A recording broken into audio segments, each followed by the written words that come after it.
don't often feature bugs on this channel.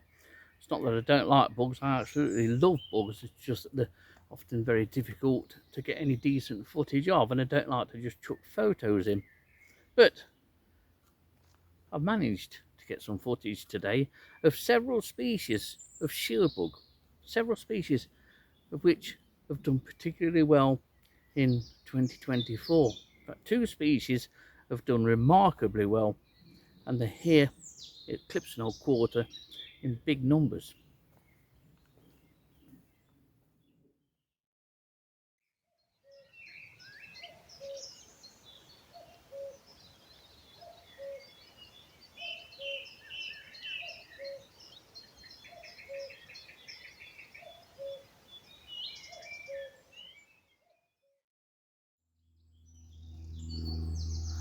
"2024 is going to go down as being an exceptional year for a number of species. I'm thinking ladybirds especially. Most of the common ladybirds are and have been in abundance. The same applies to a range of shieldbugs as well, and in particular this species. Its present common name is hairy shieldbug. For years it was known as the slowbug, but somebody decided that's not right or not nice or whatever, and so it's now the hairy shieldbug, which technically is correct because as far as shieldbugs go, this is covered in a downy pubescence and especially noticeable on the nymphs. But scientific name of Dolichorus baccharum is more appropriate and should stand the test of time over the years. But it's the fact that this particular shieldbug is having an incredible year. I've never seen it in such numbers, and I've been recording shieldbugs for years. And Dillis and myself, we used to record counts of shieldbugs at any site that we ever went to. We found that they occurred in periods of abundance, as do virtually all invertebrates at some time. But that period of abundance not only applied to shieldbugs, but at the same time it would apply to ladybirds. And 2024 is certainly a year of abundance. It means that there's likely to be a drop in numbers probably next year or maybe the year after.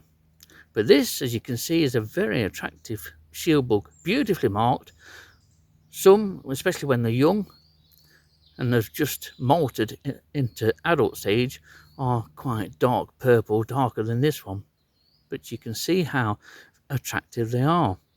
Alternate light and dark on the antenna, and then around the sides of the wing cases there, also that checkerboard pattern.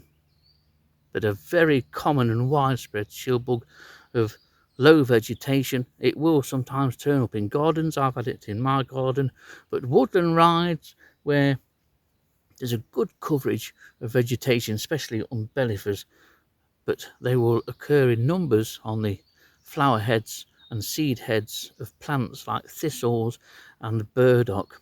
So it's one that you'll have no problem finding, and UK wide it's equally as common everywhere. So this is one species which is having a fabulous year, one of a number of species which are doing well, and that's great to see. And here is dockbug, or Corius marginatus. In Nottinghamshire, it arrived in 2012 when found at Netherfield, and since then it's gone balmy. It really has, and it's probably now our commonest, largest bug that we have in the county. Its range and the speed of that range increase across the county was remarkable. I remember seeing my first one, and then a second, and then more, and then all of a sudden they were everywhere. And you can expect this bug now in virtually any habitat where there's rough or rank vegetation, and Sherwood Forest here has that in abundance, and this along this track between Clipsnell Quarter and the Black Pool. And this is another bug that is having a phenomenal year. In fact, I would go so far as to say this species has increased in numbers year on year, but 2024 I've seen it in exceptional numbers. I could have easily, as with the case of hairy shieldbug, Dolichorus baccharum, I could have easily had I bothered to count them meticulously, have had 3-figure counts at a number of sites, and that includes here today. A couple of weeks ago in Wellow Park, there was a small area no more than about 5 yards long with vegetation similar to this, with centaurea and knapweeds and a range of other plants, and they were coming up. It was the first really warm sort of spring day that we've had, and they were more or less coming out of the woodwork. And there you got a glimpse of how these insects can fly when they want to. Amazing to think how this species, one of many, has progressed in recent years. Dillis and I first found this doing some invertebrate survey work at Dartford. I remember being excited to see it there, and then within a few years we'd got it all around us. So that's the dock bug, one of 2 species that are doing particularly well. It really is a bug year 2024.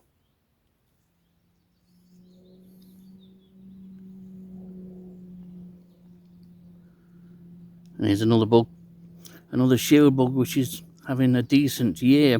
Not massive numbers compared to hairy shieldbug and dock bug that we've seen, but this is the green shieldbug. Very common, in this one will turn up in your garden, but like other shieldbugs, it's having a good year. Now this is one of the many forms of brassica bug. They all have this same background coloration, but the spotting can be yellow through to red. Beautiful insects, and this is another one that arrived about the same time as dock bug did. It moved up through the country over the preceding years. Remember seeing this down Dartford as well, but now it's pretty much everywhere in Sherwood Forest and Nottinghamshire. Prefers low vegetation like this.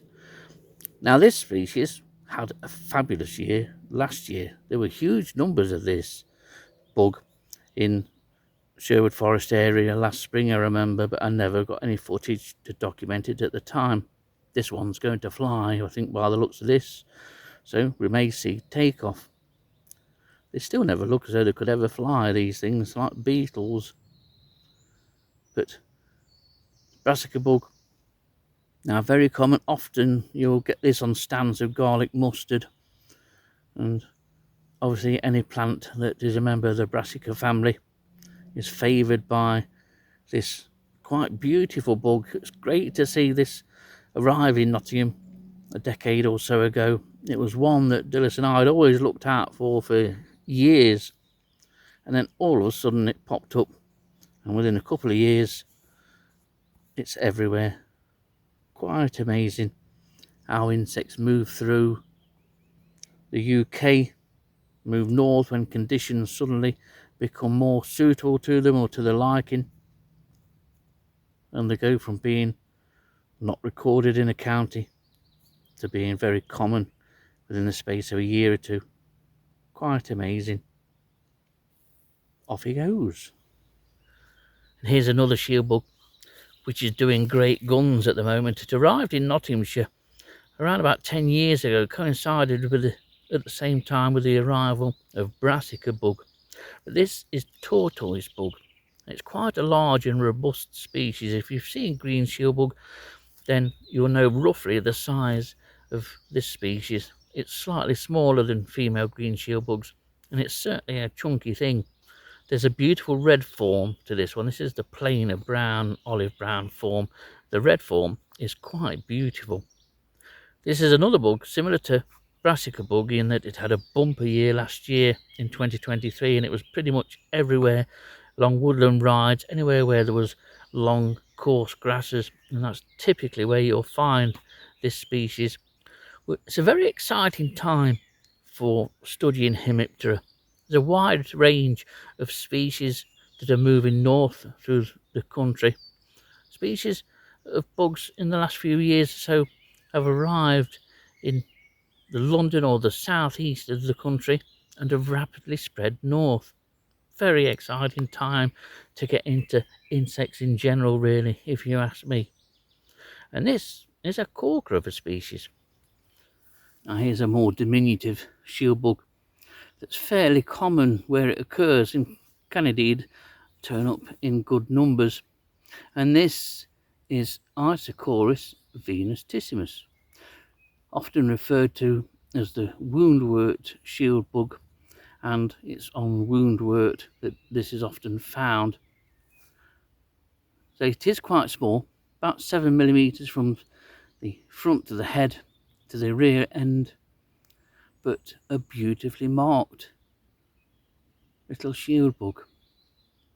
Quite patchily distributed, but say if you get woundwort growing on roadside verges or woodland rides and edges, even white dead nettle, you'll often get this species on it, and say where there's one, there's inevitably a number of them, but a very attractive species too. So that's the woundwort shieldbug, yet another species for today.